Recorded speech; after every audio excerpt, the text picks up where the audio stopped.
Hello friends, my name is Olympus. I am the worst Call of Duty player in the world, and I'm not ashamed of that. In today's video, I'm going to be going over my second class setup for Hardcore Free-for-All, which I believe is the best mode for bad players like me to have success in and actually win some games and become better players. My first class setup, which I will link to in the description below, is all about playing slowly and carefully, controlling a corner of the map, and ultimately using the requisitions basic training to use high-level score streaks to seal the game. For this next loadout, let me preface this by saying this one is very controversial, and a lot of people won't like it. I call it my make everyone mad setup, simply because when you use it in a lobby, particularly across multiple games, it will make your opponents extremely upset. The playstyle for this class is virtually the opposite of the first loadout. That is, instead of playing slowly and tactically, you will be basically running around like crazy, never stopping your movement and shooting at everything you see. Since you want to be as mobile and as fast as possible, we're going to use a fully leveled up airborne division. For the primary weapon, I prefer the combat shotgun, which is the shotgun everyone uses and everyone hates getting killed by, but the toggle action is also an appropriate shotgun for this as well. I do not recommend the Luftwaffe or the sawed-off shotgun for this, but those guns certainly have their place in the game. For the attachments, the critical attachment for this class is steady aim, since you're mostly going to be hip firing.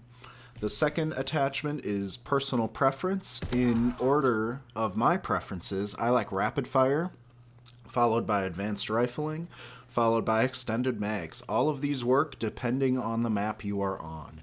The key to this class is the basic training I'm going to recommend, and that is Gunslinger.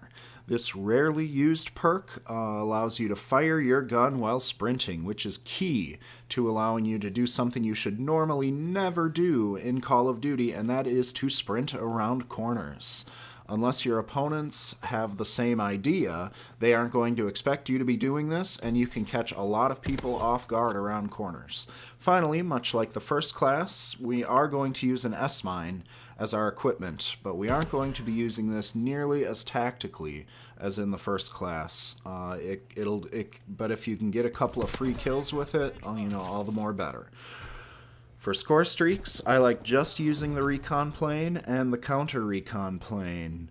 That way you can occasionally see your opponents, and with the counter recon, I keep it in reserve until somebody calls in their recon, and it will eliminate it right away. This loadout obviously works best on small maps with a lot of corners and a lot of rooms, but the most effective map for this is Point Du Hoc. I intentionally wanted to show this class in action on a slightly larger map than that. This gameplay you're watching is from Winter Carrington. It is not the complete gameplay. I chopped it up a little bit, only showing the highlights, because this game actually did go the full 10-minute time limit. As you can see, the class setup is not optimal on this map, but it is effective. This loadout and playstyle will not work for somebody who cares about their kill-death ratio. You will die a lot using this because you simply don't have a chance at any long-range encounters. But if you're a bad player like me, your KD probably isn't very high to begin with, so it shouldn't be a problem. This is all about racking up as many kills as possible. As many kills as possible. If you can get at least one kill per life using this style in this loadout, you should have no problem winning the game, because you're just mobile and getting as many kills as possible around every corner. You might get some hate in the lobbies with this play style, and maybe even some nasty PSN messages or Xbox Live messages, but ultimately it's all about trying to get wins, and that's really all that matters. I'll talk a little bit about some of this gameplay.